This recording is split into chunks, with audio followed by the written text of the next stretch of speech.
The air in my Vermont kitchen still smelled faintly of white peonies and almond cake. The soft morning light filtered through the lace curtains, landing gently on the polished oak table that had hosted toasts, tears, and generations of secrets. Across from me sat my daughter, Isabel, her cheeks still holding that radiant glow that weddings seem to leave behind, part magic, part exhaustion. 2 days ago, she had walked barefoot down a garden aisle beneath a string of paper lanterns, her voice shaking as she said, "I do," to a man I barely knew, Landon Ashcroft. He sat beside her now, with the same quiet arrogance that had shadowed his smile since the rehearsal dinner.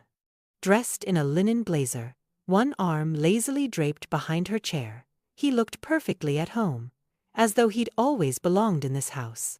His gaze flicked to me with something between affection and assessment. Then, almost casually, he slid a thick manila envelope across the table. It stopped just short of my teacup. "Just something we thought might make things easier," he said smoothly.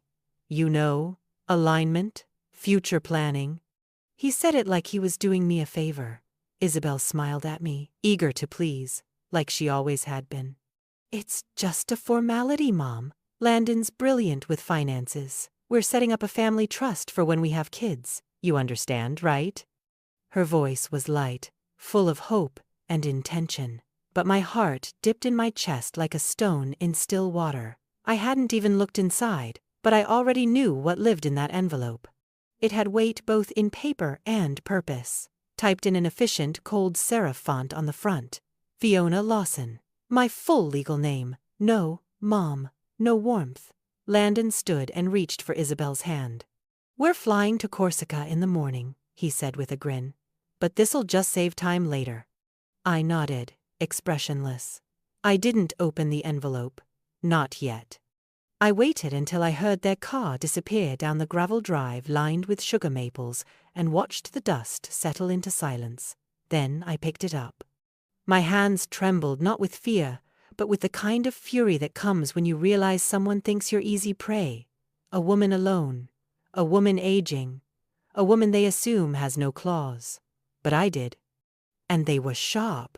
I sat at the edge of my reading chair by the window, the envelope open on my lap.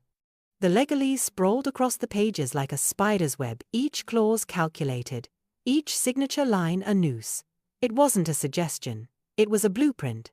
A document that assumed I would consent to allocate a substantial portion of personal and residual assets into a new Ashcroft family trust managed solely by Landon.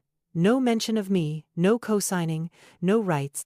He didn't know what he was reaching for. And that's what made it dangerous. They all thought I was merely comfortable, a retired marine biologist who spent her final working years as a consultant for a coastal conservation NGO. A woman living quietly on a pension, a lakeside house, and the memory of her late husband, Thomas. But no one knew the truth about Thomas, about what he left behind. 20 years ago, he invested in a small biotech company in Geneva, an early-stage firm developing enzyme therapies for rare diseases. He never told anyone, not even me, until the week before he died. I remember the day. We were sitting on the back porch as the sun dipped behind the pine trees. His voice was faint but steady. "If anything ever happens to me, Fiona," he said, "you'll find a key in the cigar box. Safety deposit box, 314-inch, Zurich. Don't ask questions, just follow the steps." I did. It led to a blind trust under a shell company named Harborstone Dynamics AG. No connection to me on paper, just a signature code and a biometric scan. Inside, $48 million. I transferred it to a layered set of holding accounts under a renewable energy grant program one I'd consulted on years ago. It was invisible, clean, untouchable, and thank God. Because now, a charming man with perfect teeth and a designer watch thought he was about to swindle a widow out of her last assets. He didn't know I could track dolphin migration patterns across oceans with only a satellite tag and a hunch. Reading his contract, I recognized the pattern. Control the money, isolate the family, build dependence, then consolidate. He was counting on my silence, my love for my daughter, my ignorance. But I had no intention of refusing outright. No, that would be too easy for him to maneuver around.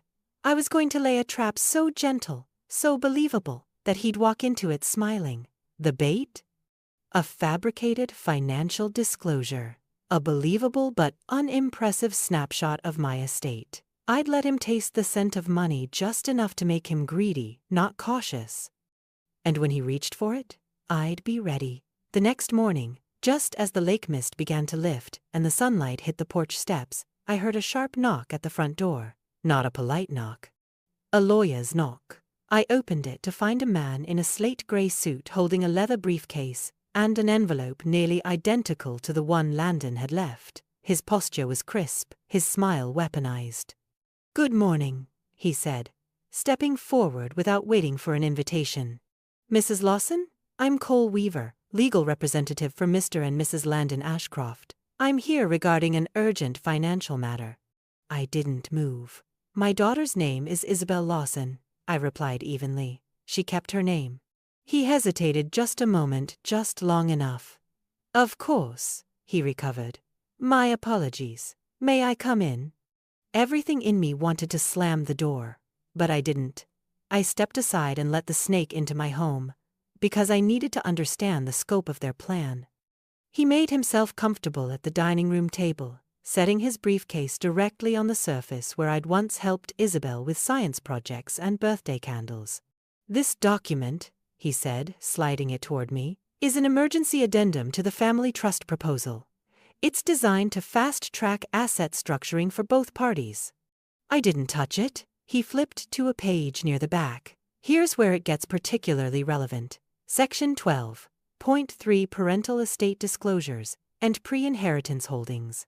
He tapped the line with a manicured finger. "This clause simply asks you to declare your current assets so we can ensure the trust reflects an accurate valuation." I leaned over and saw her signature. Isabel's. Fresh ink. Familiar script. She had signed it, probably without even reading it. My chest tightened. He smiled, sensing victory. "They're young," he said lightly, "and they trust each other." "Wrong answer?" I said quietly, folding the paper shut. "Tell Landon I'll respond when I choose. I don't sign anything without my own legal counsel." A flicker crossed his face. Disappointment, maybe. Or irritation. "Understood. May I ask when they can expect—" "You may not," I cut in, already rising. I opened the front door. "This meeting is over." He packed up slower than necessary, clearly unaccustomed to being dismissed. When the door clicked shut behind him, I stood in the silence of my kitchen and exhaled through my teeth. I was no longer dealing with charm. I was dealing with strategy. And it was time I got my best player on the field. I picked up the phone and called Victor Green, Thomas's oldest friend. The man who had helped me hide the fortune in the first place. The one person left who knew the whole truth. "Victor," I said, "they've started the game." Victor didn't waste time with pleasantries. After everything he'd helped me bury assets, identities, intentions, he understood urgency. "They want to draw you in legally," he said after I filled him in. "You sure you want to play?" "I don't want to win," I said flatly. "I want him to lose. Spectacularly." There was a pause on the line. Then his voice softened. "You're protecting Isabel." "I'm protecting what Thomas left me," I replied. "And yes, that includes our daughter." Victor understood. He always had. We worked quickly. The next 48 hours were a blur of encrypted calls and drafted documents. We built a false financial snapshot. $280,000 in modest post-retirement funds, some outstanding medical bills from Thomas's final treatments, a recently matured annuity, all details pulled from real accounts, blended with believable fiction. We made sure the document looked authentic, stamped, notarized, and with a quiet, tragic tone.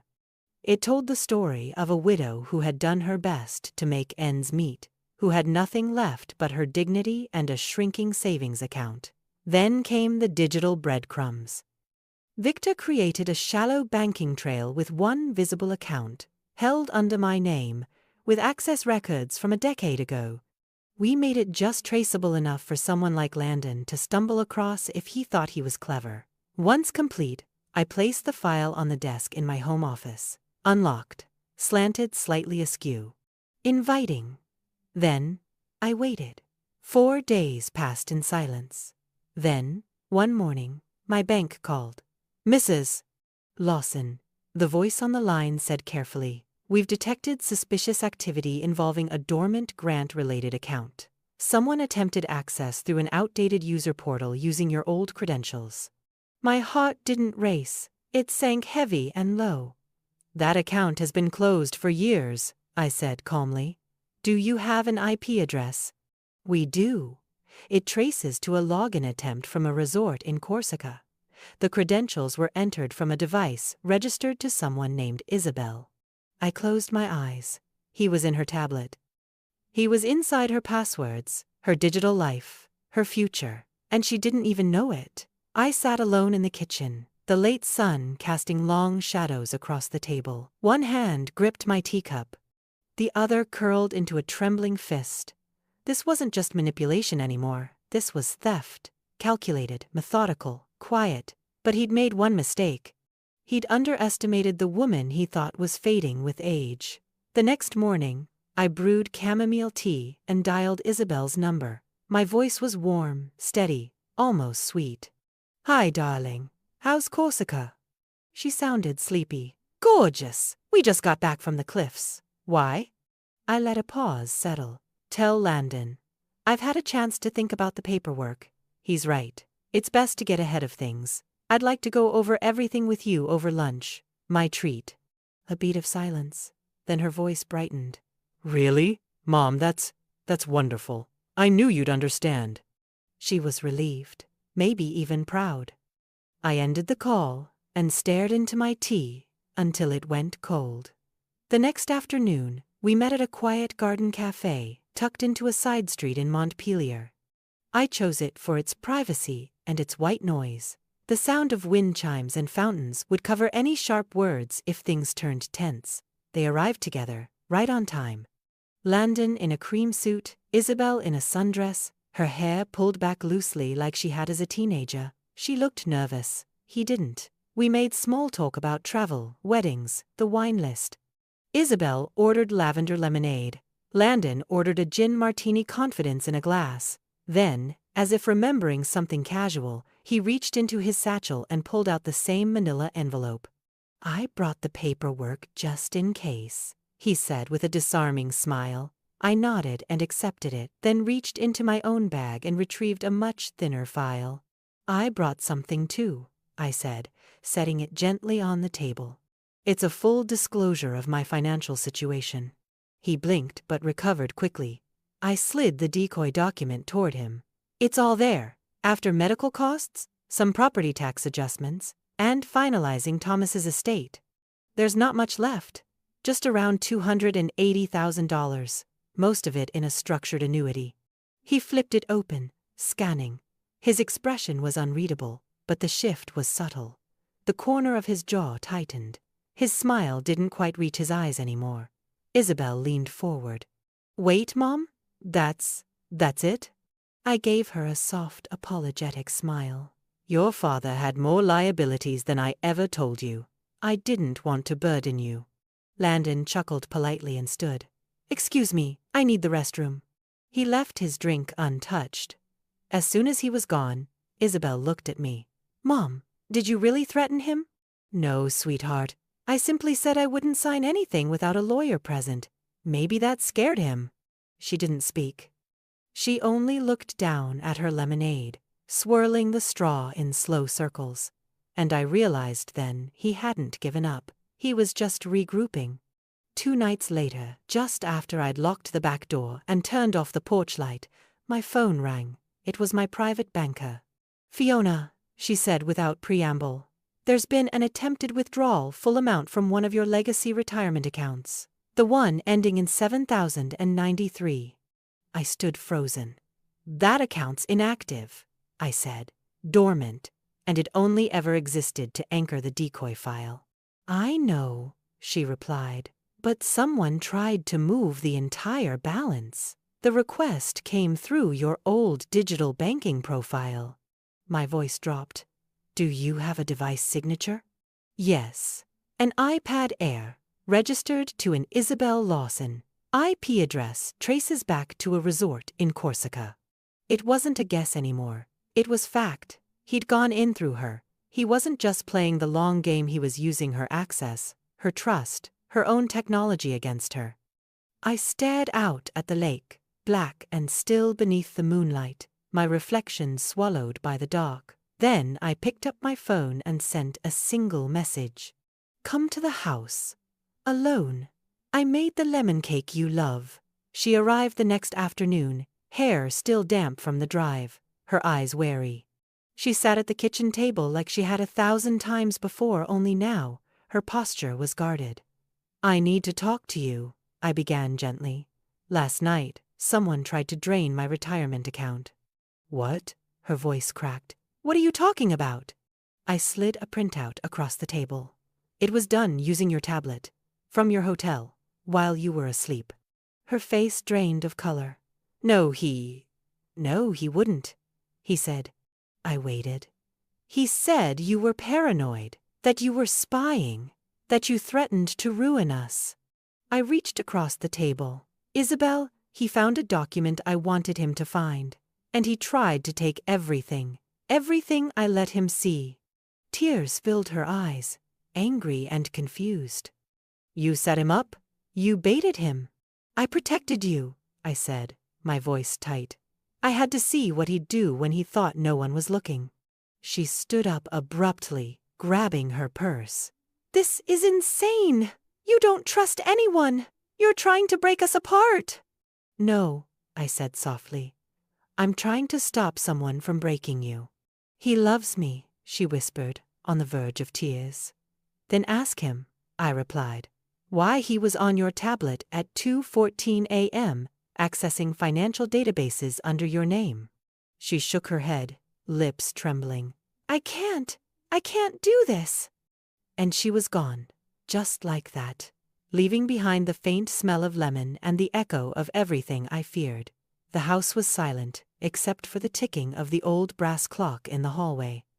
I sat at the kitchen table with my phone beside me, untouched lemon cake congealing under its sugar glaze. My heart wasn't broken, it was waiting, holding itself together by a thread. Then, at 11:46 p.m., my phone lit up. Victor. I've got it, he said. His voice was sharp, focused. IP traces confirm Landon initiated the transfer attempt. He used Isabel's device, her login credentials. I've also recovered cached browser history. He's been researching how to override multi-factor authentication on high-value trust accounts. I closed my eyes. He's methodical, I murmured. Patient. Calculated. He's not patient anymore, Victor said grimly. He's desperate. There was a pause. Do you still have the wedding footage? I turned to the carved cedar box on my bookshelf. It held a thumb drive from Isabel's best friend, who had recorded the reception on her phone. I do. Send it all, Victor said. Men like Landon always slip somewhere. Arrogance is loud when it thinks no one's listening. That night, I watched 5 hours of shaky clips, the toasts, the dances, Isabel's first laugh as a married woman. And then, buried deep in a side-angle recording, just as the sparklers were being lit, Landon, standing with 3 of his groomsmen. One of them lifted a glass. So what now, Ashcroft? You finally married rich? Landon smirked, raising his drink with too much confidence. Not yet, he said. Give me a month, you'll see. There it was, not a joke, a confession. His tone wasn't playful, it was cocky, cold, a man proud of his scheme. I paused the video and watched it again, and again. Then I copied the clip to a separate drive and slid it into a padded envelope. The next morning, I drove into town and dropped it in Isabel's mailbox. No note, no message, just truth. 2 days passed. Then, on a gray and silent afternoon, she arrived at my door. She looked like she hadn't slept. Her eyes were rimmed in red, her hands shaking, as she sat on the edge of my couch. "I watched the video," she said, voice raw. "I asked him about it. I didn't speak. I let her unravel it on her own. He said it was a joke," she continued, "but I checked his browser history. Mom, he's been digging for months. He even had screenshots of your old Zurich login." She began to cry, her voice breaking. "I'm so sorry. I didn't want to believe it." I sat beside her and pulled her close. Just then, her phone buzzed. She glanced down and her face turned white. "It's him," she whispered.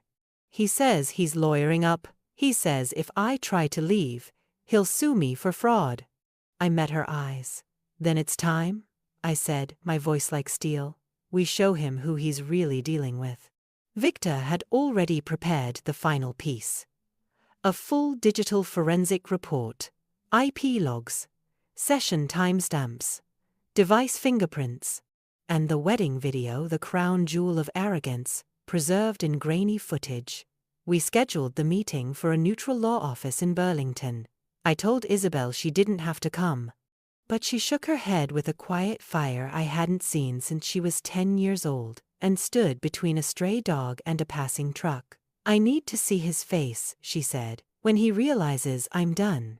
The receptionist led us to a glass conference room overlooking the lake. The view was peaceful, everything else was not. Landon arrived 10 minutes late, wearing his usual performance-polished loafers, perfect hair, an air of invincibility that reeked of someone who thought he'd already won. He stopped short when he saw Victor seated in the corner. "Who's this?" he asked, feigning confusion. "Insurance," I replied smoothly. "Just here to observe." Victor slid a plain folder across the table. "A courtesy copy," he said. "Just so there are no misunderstandings." Landon opened it. Within moments, the color began to drain from his face. The browser history, the access logs, the device ID from Corsica, the video transcribed, time-stamped, and printed on legal-grade paper. He flipped through the pages, faster now. By the end, his hands were trembling. "There's no crime here," he snapped, his voice a notch higher than before. "Not yet," Victor said calmly. "But we have enough for multiple investigations. Digital identity misuse, financial coercion, cyber intrusion. Shall I continue?" Landon turned to Isabel, eyes dark with betrayal. "You told them?" She didn't flinch. "No, Landon, you did." He slammed the folder shut. "What do you want?" I met his gaze, steady and unblinking. "You'll sign a full annulment, effective immediately. You'll walk away with nothing. No court battle, no press." "And if I don't?" he sneered. Victor pulled out another folder. "Then, this entire report, along with the video, goes to the Vermont Attorney General's office, and to a reporter at the Lakewood Sentinel who's been sniffing around a series of suspicious trust fund drainings. He's very interested in men who marry into wealth and disappear when things go sideways." Landon stared at the papers like they were about to ignite. Isabel reached into her bag, pulled out a pen, and slid it across the table. Her voice didn't shake. "Sign it." And he did. He didn't look at either of us as he gathered his things and left, the door swinging shut behind him with finality. Silence fell like snow. Isabel turned to me, tears brimming but not yet falling. "It's over," she said. "No," I whispered, pulling her into my arms. "It's safe now." We sat there in stillness. No one moved, no one spoke, just two women, bone-tired but standing. That evening, we made dinner together in the same kitchen where everything had begun. As the pasta boiled and the wine breathed on the counter, she asked the question I'd been waiting for. "Is it true?" she said softly. "About the money?" I hesitated, then nodded. "Yes, 48 million, hidden for years." She blinked. "Why didn't you tell me?" "Because I didn't want to protect the money from strangers," I said. "I wanted to protect you from what money does to people who think they're entitled to it." She reached across the table and squeezed my hand. "No more secrets," she said. "No more," I agreed. We sat there long after the plates were cleared, the candles still flickering.